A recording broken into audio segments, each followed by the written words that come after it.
Hi, I'm Christopher Showerman. In the next 60 seconds, let's learn the steps for 64 reps with straight eights on the path of least resistance.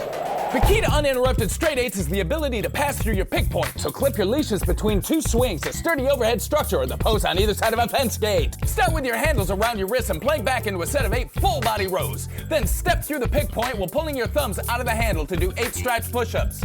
Flip around to face the pick point with your hands completely through the handles again, hold the webbing and do 8 reverse flies. Flip back around with your thumbs out for 8 flies. Walk back through the pick point with handles around your wrists for 8 shoulder rotations. Step forward into 8 leans. Back up again to do 8 strapped bicep curls, and finally walk forward for 8 overhead strapped tricep extensions. And if that's easy, you can go around that cycle again and again.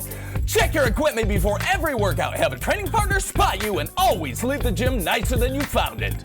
With just your body weight, dare to be great if you can tolerate a set of straight eights on the path of least resistance.